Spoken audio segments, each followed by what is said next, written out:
Thank you, Nick, for the introduction. Like you said, I'm the natural heritage biologist with IDNR who covers the southeastern portion of our region. What I am not is a good photographer or a good photo documenter. So I apologize going through this if it seems like the photos are a little sparse.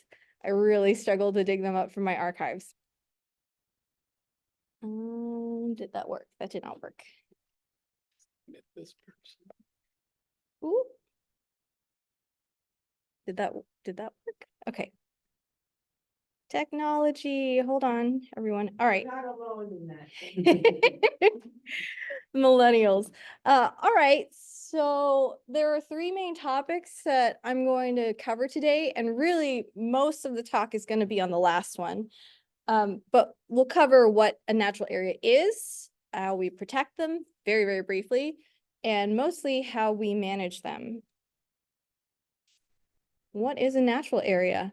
So very broadly speaking, a natural area is any site that is officially recognized in a technical sense for our state by the Illinois Natural Areas Inventory.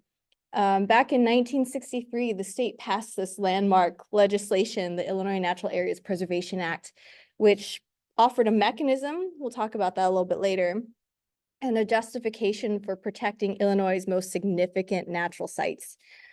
The problem was that we did not yet at that time have a system in place to identify or to track what those areas were. So enter the Illinois Natural Areas Inventory, or INAI for short. This original list, which was published in 1978 after years of mapping, ground truthing, looking at aerial photographs, contacting landowners, had identified 1,089 original sites, and these were the first natural areas. Now, how a site became a natural area was that it had to have one or more features that fit into one of these categories that qualified it for inclusion. And I'll just briefly go through these. So Category 1 sites are ones that have high quality natural communities. Category 2, specific suitable habitat and the presence of a listed species. 3, a site that was protected by the Nature Preserves Commission system. 4 is geological areas, which we mostly collaborate with the State Geological Survey to monitor those. 5, we no longer use. It kind of got lumped into Category 1 and then Category 6. So I guess working around the pictures, it covers all those. And 6 is unusual concentrations of flora or fauna. So that could include heron rookeries, like what's in that bottom right corner, really rich mussel beds or relic northern communities. Okay, so we'll dig a little bit deeper into Category 1. This is a list almost completely up to date, except for the streams, of all of the natural communities that are recognized in the state of Illinois. So these are grouped on the basis primarily of plant communities. And is our attempt to put into boxes all the myriad wonderful variability that nature has to offer. But there had to be a system in place for us to classify what we were looking at in the natural world. So these natural communities are grouped primarily, again, by their plant species composition, but also physiognomy, structure, and sometimes faunal associates. So I've highlighted just a few of the natural communities that we work with most frequently in Southern Illinois, and all of these are represented on one or more of our state-owned nature preserves. I'll just add too that the INAI is a living list.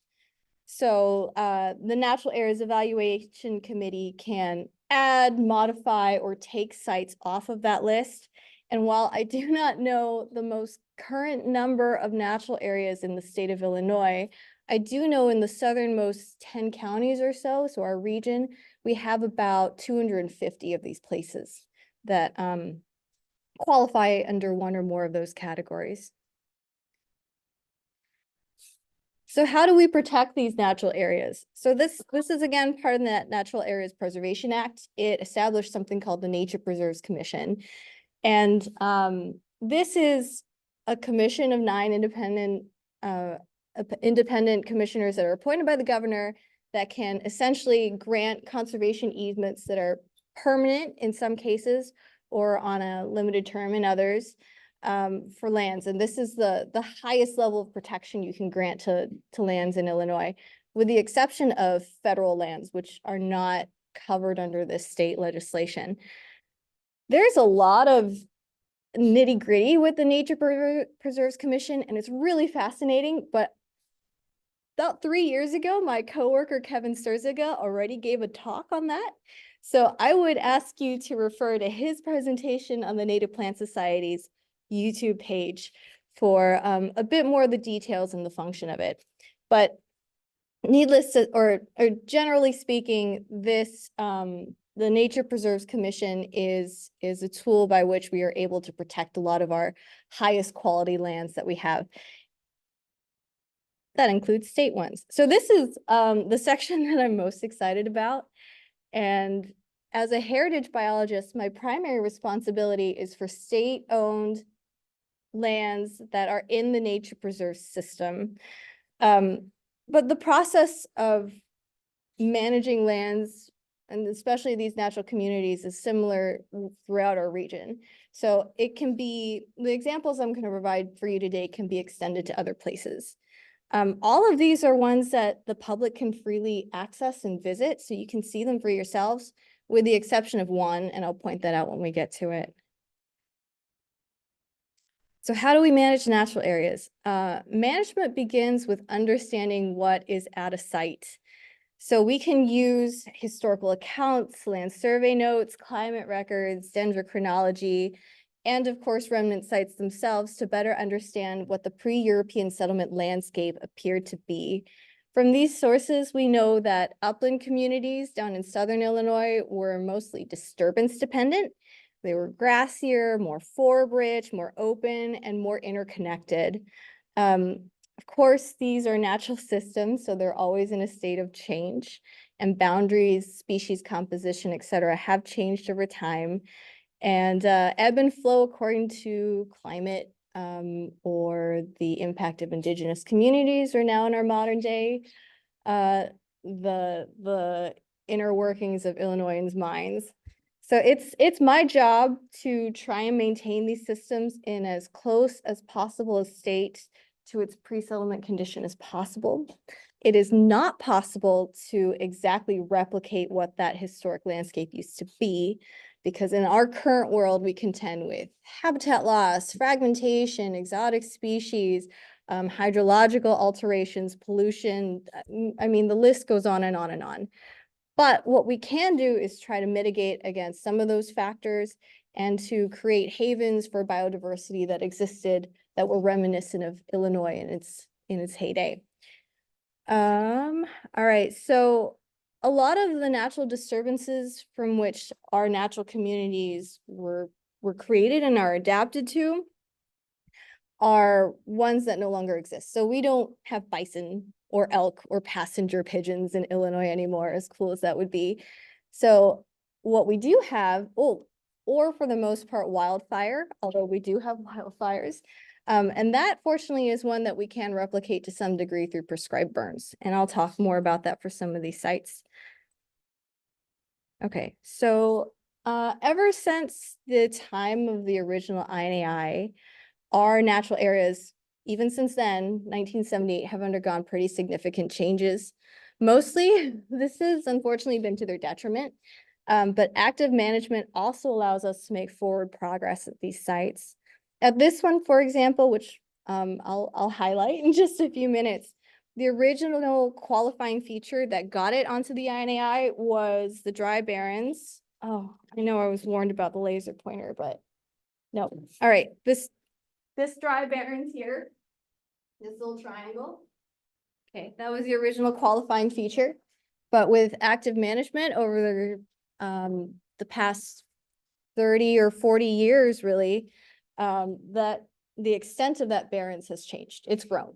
And moreover, the surrounding natural communities too have improved in quality and are now recognized on the INAI as their own qualifying features. In general, management down here boils down to two factors.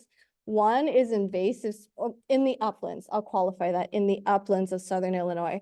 It boils down to two main factors, and one is invasive species control. That's both exotic and native. as well as prescribed fire. At a basic level, for a site like this, we would draw boundaries around the natural communities that are present and use those to determine how often, what frequency for fire, what exotics might pose the greatest threat, and we address those risks as we come upon them. Okay. Ooh. Oh, okay, sorry. So this is just a list of sites that I'm going to kind of give you a primer on and discuss our decision-making process for how we manage them. And I don't know whether I'll be able to make it through all of these, but of course, we'll do our best. And if you have questions, please ask. So the first one is Gibbons Creek Barrens Nature Preserve, one of my all-time favorites. This one is located just south of the Saline and Polk County line by Harrod, Illinois. So it's in the vicinity of Garden of the Gods, which I'm going to assume most people here are familiar with. It straddles the greater and lesser sections of the Shawnee Hills Natural Division, and those are big partitions throughout the state that have pretty similar geology and ecology, hydrology, climate. I guess in general, that just translates to they're really rocky and bluffy, and they've got a lot of sandstone and limestone outcrops. So you can get a picture of what that means.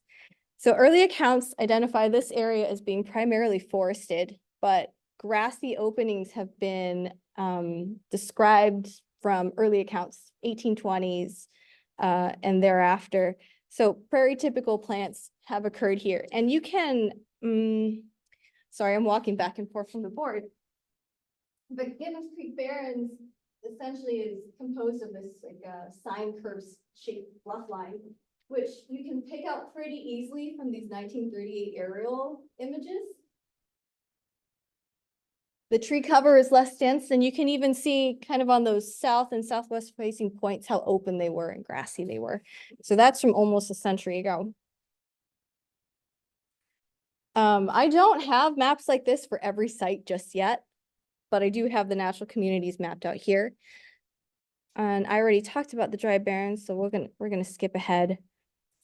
So at this site, I started down here in 2019, and my first assignment as a natural heritage biologist was just go to your sites, figure out what's there, make a game plan, learn what they entail. So here at Gibbons Creek Barrens, I found a creek, cool, check. I found bluffs, I found interesting plants, almost no exotic species. And remember, this was a site identified for being very high quality. So very reminiscent of what the historic landscape used to be in Illinois. So I walked around and I thought, wow, okay, it checks all the boxes. It's in really good shape. I think we can let this one just kind of be for a while.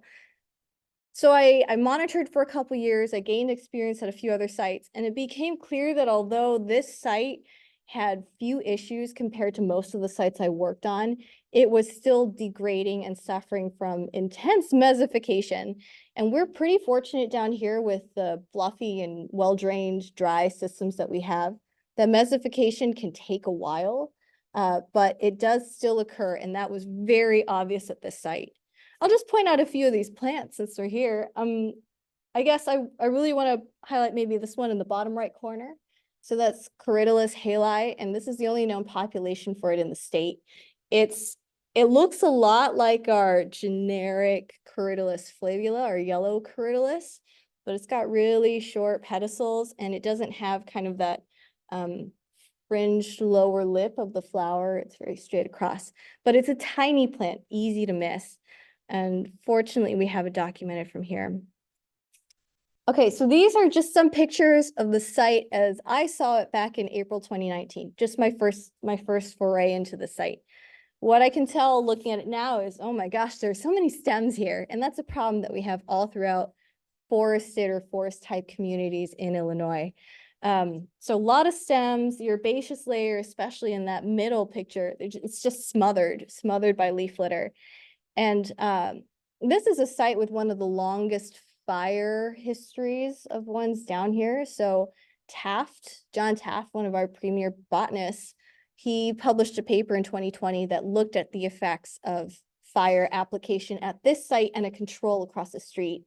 Owned by the Forest Service, also part of the natural area, but not receiving fire, just to see what the effects of species composition would be. And he found that in general, the fire was alone to maintain species biodiversity for plants, but it did really encourage small stems to appear, especially in atypical droughty years following fire. It's really not strange for us to get a lot of stems from spring burns. And this site, despite having a fairly long fire frequency, also had a return interval of anywhere from 3 to 9 years. So really big gaps in between having fire exposure. So what were the issues that we noticed from this site? Were there exotic species? No, not really. I walked around and I think I found some Japanese siltgrass and some drainages and one autumn olive, which I promptly killed. Lack of fire disturbance? Yes, in a major way. And overgrowth of woody stems? Also yes. So we started ramping up management there in 2020 and really dramatically increased the fire frequency to be almost annual. On the left there, that's a grade C, so very run-of-the-mill, average dry mesic upland forest. It's probably on the upper end of a grade C, which just means that it's in decent shape. It's not awesome. It's not knock your socks off, but it's okay. Lots of small diameter stems there. Very few forbs. Again, the last fire was several years ago. We are pretty fortunate with the Division of Natural Heritage to have regular funding for contract work in addition to our staff work.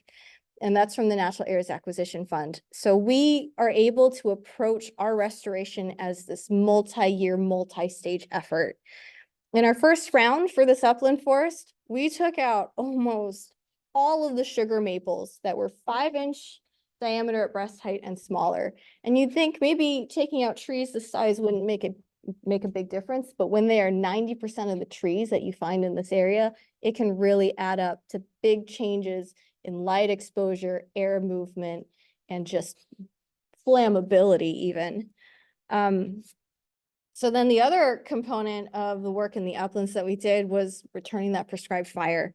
We did a joint burn with the Forest Service in 2020, and then burned mostly with heritage staff in 22, 23, and this year. Okay, so I wanted to show you some of the progress pictures, from that work that we've done. So on this left side, again, that picture from April 2019, and right in the center here, this is a fire break. It's hard to see, but that is our boundary between the side that is burned and the side that is unburned. So on both of these are facing downhill on the same hill. The first picture on the left, for both of them too, the side on the left is the burned one, and then on the right is unburned. This picture on the right is from 2023, and I don't know, what are some differences that you can see between them? This is one of my favorite things to do in the field. So I'm going to put you all on the spot. Can you see any differences? It's much more open on the left.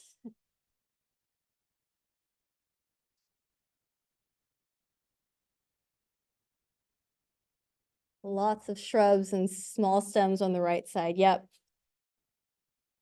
I think this one puts it in even better contrast. This is looking up that same slope. The right side is now the burn unit.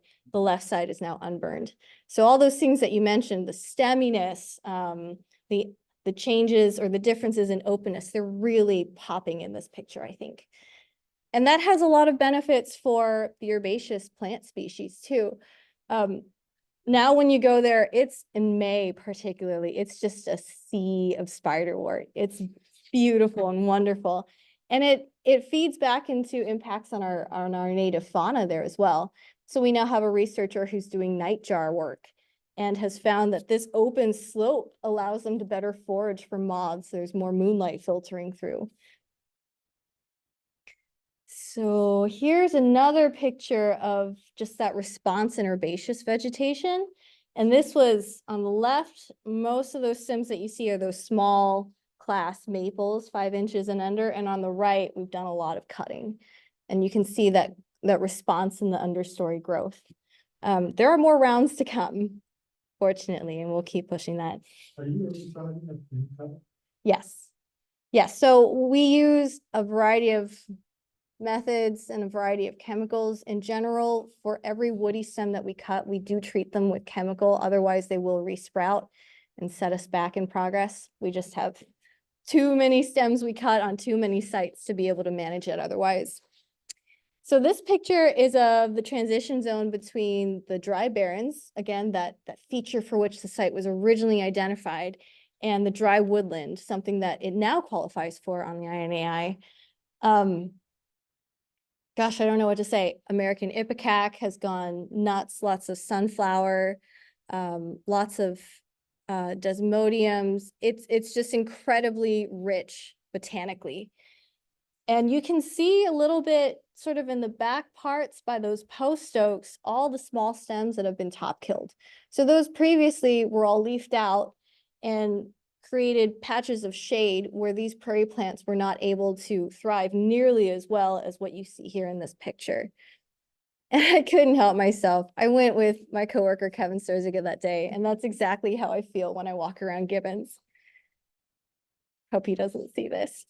Okay, so this is the next site we're going to talk about, if there are no questions about Gibbons. This is Cave Creek Glade Nature Preserve. It's part of the Cache River State Natural Area. It's located right off of Illinois 45 south of Vienna. And one of my favorite parts of the site is that when you're driving south on Illinois 45, you know immediately where that property boundary is, because it goes from all that dense shrubby growth to open and full of Amsonia and Helianthus and Rise. It's just fabulous. This is in the lesser Shawnee Hills section of the Shawnee Hills Natural Division, so it means it's a lot more limestoney, and it gives you a different kind of plant community than our sandstone. I saw Chris is on this. I've got to admit, I poached this from your Facebook page because I don't have any good pictures of it. But these are just a couple images for background for this site. So if you haven't picked it up yet, Max Hutchison put out this fabulous gazetteer almost of Johnson County. And it lists a lot of the sites that are of botanical or geological or archaeological interest. And one of them is Cave Creek Glade. So these are pictures back from 1983 of the site, and I'll blow them up in the next few slides so you can see. One of the, I think, very iconic parts of this site, even when you're driving by in June, late May, early June, is the profusion of coneflowers at the top. So Chris, thank you. This is kind of a description of how you tell different coneflowers apart. What we have very abundantly at the site is the glade coneflower. So as he says here, it is distinguished from pale purple coneflower by the presence of yellow pollen instead of white pollen. Thank you so much for the picture. So this is a picture of that site from 2019, the status of it when I showed up to see it. What I noticed about this site is that the glade is pretty expansive, right? It goes from the top of the hill all the way down to the bottom. Lots of prairie dock and marble seed and all sorts of cool prairie type plants. There were exotic species though, and those came primarily because it's right along a state highway. IDOT mows it. It's just a prime source for introduction for stuff like sweet clover and teasel and Serratia lespedeza, except oh, there's teasel. Yeah, I've been spraying it. I've got notes from like the early 2000s where they identified teasel there. It's really unfortunate. We also, I found later on that there's also Japanese chafflower on the site. So it's kind of like a never-ending battle. Exotic species are a problem that we do have to deal with here, and we typically do that chemically. Although I'll hand pull sweet clover too. It's a lot of labor-intensive work for such a small site, but for one that's as high quality as this one is, it's worth it. So let's see. There was pretty significant, when I was digging through the notes, I saw that there was really significant brush clearing in 2007. And I think that was one tipping point for the site, because for a glade like this, which is a bedrock community that needs lots of sun exposure and air movement, it just created a better corridor for that, those processes to occur. So I'm gonna go up to the. So the before and or the before and almost now. This tree, I'm pretty sure is this tree, and this tree is that tree. And you can see what a difference it's made clearing out brush and having fire at this site just in the past, what is that? 1983 to 2019, 36 years? You can correct my math if I'm wrong. Here's a view along the side of that site, so just a little bit to the south, where that glade community transitions into more of a woodland. And this bottom left picture again is from Max's Gazetteer, but it's about the same view, and you can see the glade is really pretty minuscule. It's choked in with a wall of woody vegetation. And now the woodland is open, the corridor is expanded, the habitat, there's air movement, there's movement for pollinators.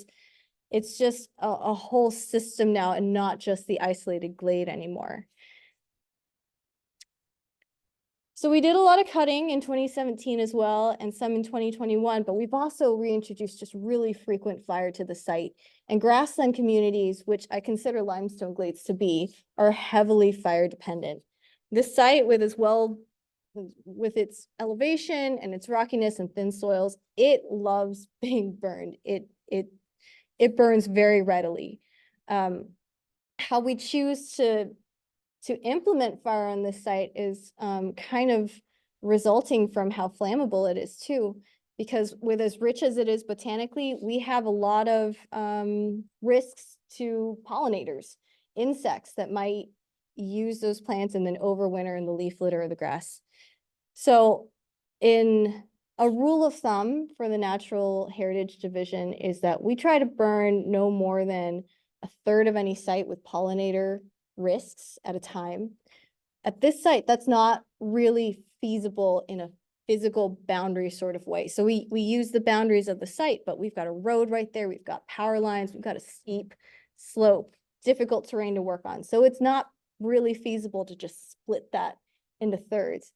So instead, what frequent fire has allowed us to do is to choose days where the activity is moderated and it leaves patches unburned refugia. So in this picture, you can see, I mean, most years this really roasts, but this year we've got patches down at the bottom, patches of grass at the top that have been left unburned. And those are places where the insect fauna can recolonize this following year. So we've also got this fun plant success story from the site. There is one listed species in particular, Salvia azurea. This is blue sage. There are two main populations in Southern Illinois, and there's a third that's historical, but we'll just focus on those two.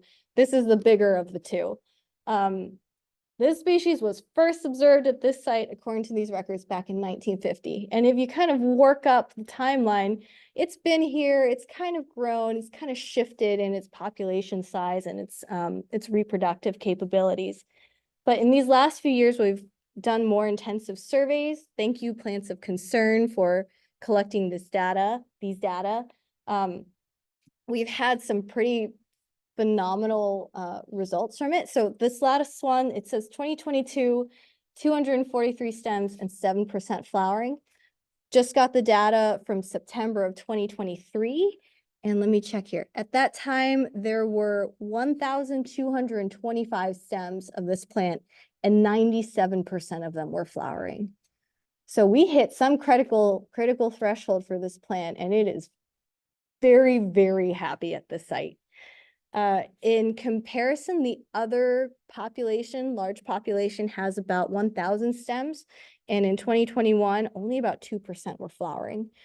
I don't really know the management history there, but there aren't very many sites in Southern Illinois that get annual fire. So that's a happy story from Cave Creek Glade. So this is just another picture to show how lush those woodlands are. It's not just the glade anymore. It's this whole corridor that goes into this pretty sparsely treed area. And where we've cut is, how do I say this? So most of the site has been both cut and burned, okay? But there is a small section that has only been burned. We've not yet done the cutting. And when you walk along this south-facing slope, it is immediately obvious where that is because you go from this carpet of plants to just a few popping up here and there. It's really quite striking. And I wish I had a picture to show you because I love looking at it in the field. This is the one site where the public cannot freely visit it anymore because we had a lot of damage issues in the past several years. However, you can access it by securing a permit, and you do that by emailing me or the site superintendent at Ferncliff State Park. Okay, so this third site, Full Hill Prairie Nature Preserve, is definitely not in my area, but I just couldn't resist but throw this in. This is a site in Monroe County. It's in the northern section of the Ozarks Natural Division. And it is probably the premier hill prairie site in southern Illinois.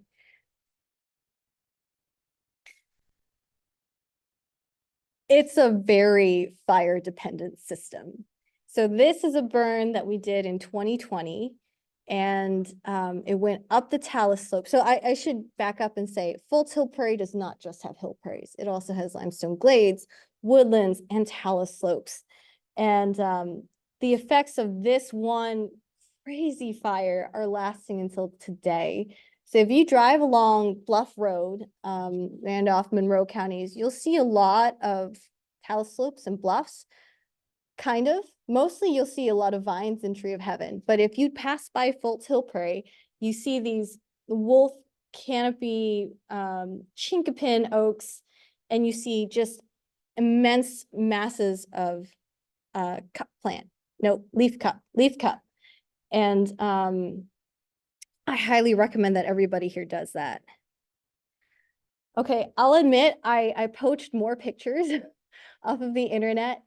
Last year, we celebrated the 60th anniversary of the Nature Preserves Commission. And to celebrate that, there's a series of story maps, 5 sites featured from throughout Illinois every single month for the year. And one of them was Full Hill Prairie. So there are a lot of pictures from this particular story map of like the iconic horseshoe prairie and all the cool plants that are there. But I'm going to focus on just this one, which is the South Prairie.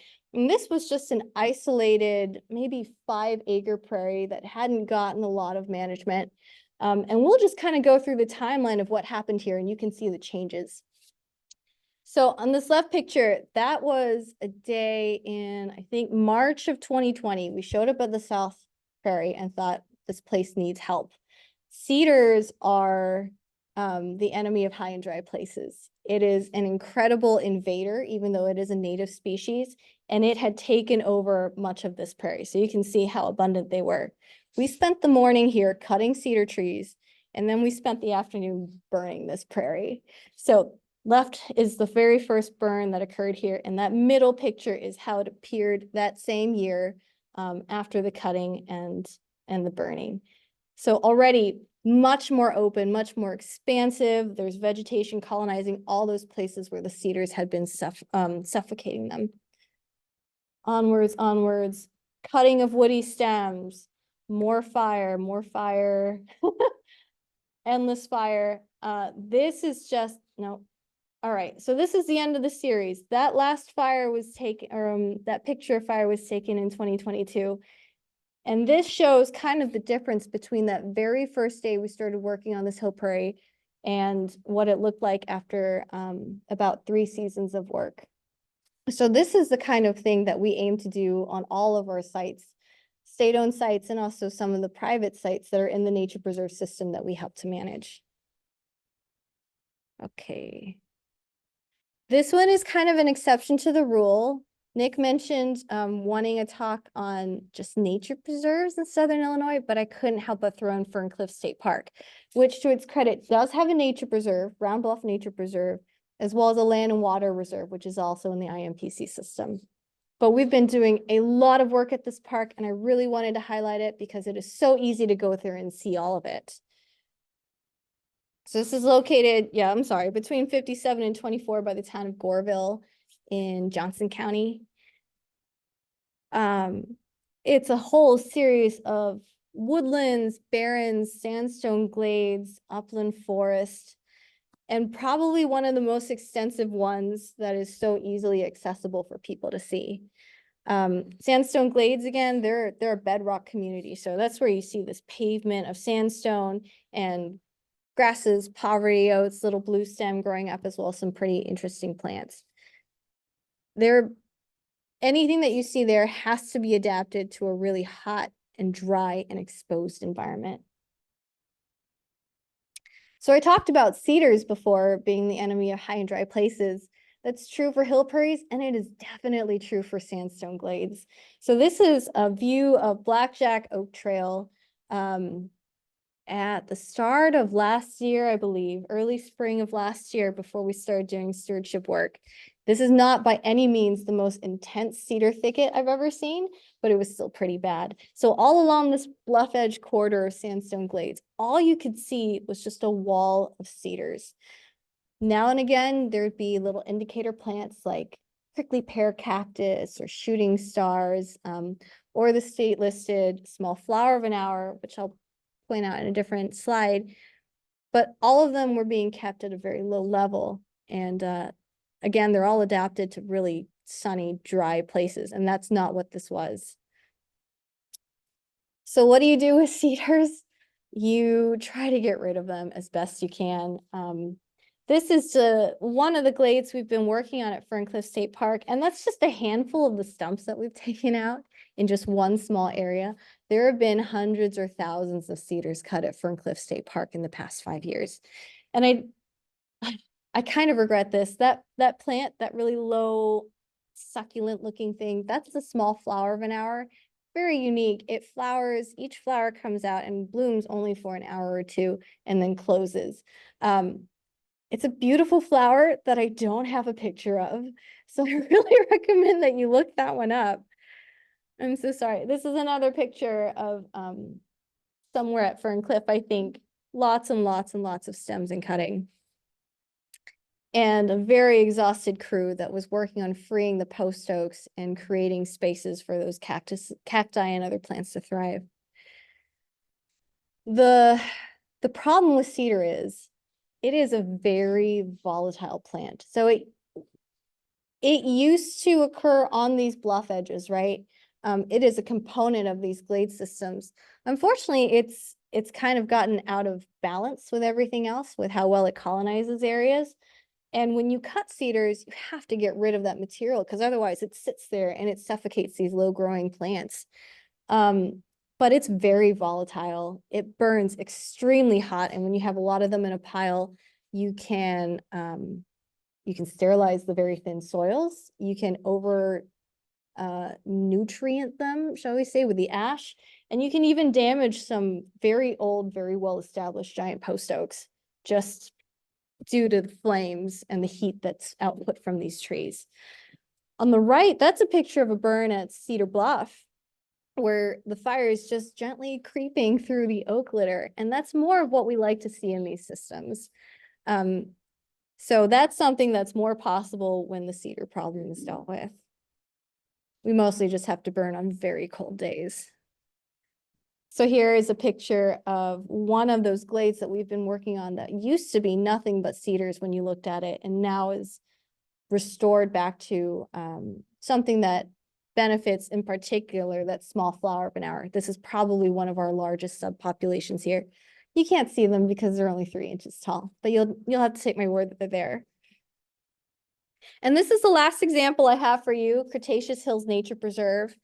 This is in the Cretaceous Hills section of the Coastal Plain Natural Division, which basically means that it's our little gateway to the whole southern part of the United States. The coastal plain stretches all the way down to Louisiana. And this is a mostly rolling hill country of unconsolidated gravels, which means that it's got these really cool communities called acid gravel seeps, and they're only found in the Cretaceous Hills area. So these have plants that are adapted to, well, acidic water that becomes mineralized when it flows through the gravels that are present. So you get things like sphagnum moss and royal fern and screw stem, which is at bottom right, and leafy bulrush, and both of those species are state listed. We also have mesic barrens, again, only found in the Cretaceous hills. These are areas that have, again, prairie plants to a large extent, but they're openings in an otherwise forested matrix. And the thing about mesic barrens is that they really like to grow trees. So what kept them open historically? Well, it was a combination of fire and probably large grazers that we don't have anymore, like those buffalo and the elk. So really rapid growth of vegetation and something that, again, we try our best to return those disturbances for to promote species like this one on the right, which is narrow-leaf sunflower, also state listed. It's heavily reliant on full sun, so it's mostly found on field edges or in these mesic barrens of high quality. So those two communities I mentioned, they're both kind of upland, but they've got very different threats.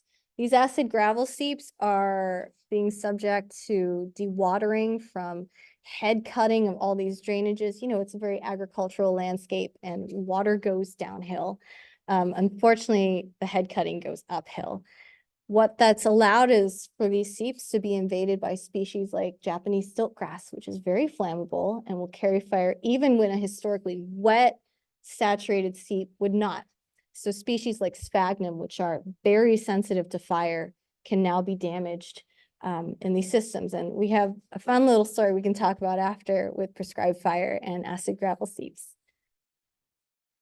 And then, of course, the mesic barrens and their surrounding woodland communities, fire is probably the biggest thing we can do for them right now to make sure that they maintain that historic diversity. Again, another fun picture I wanted to add in because this site is very challenging. Almost all of it is on foot. It's probably 150 acres for this burn unit. And that's just my burn crew. And I've got them very tired after a long day. So those are my examples. Please feel free to ask me questions about them. But I also wanted to mention that those are not the only sites on which we do work. We've got these beautiful state-owned nature preserves, but we've also got a lot of sites where we're doing work to try to create natural areas.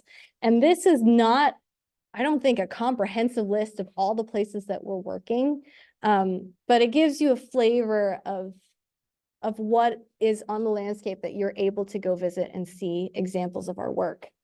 So stateside, of course, lots and lots of sites, and we also have private INPC sites where we've been spending a lot of our time and effort. So that's kind of my overview of some of the work we've been doing. And again, this picture, it really encapsulates a lot of why we do our work. It's to see these progress stories and these changes in our natural communities where we're trying to hold on to that biodiversity of the past. So thank you very much for your attention. I'll take questions if you have them.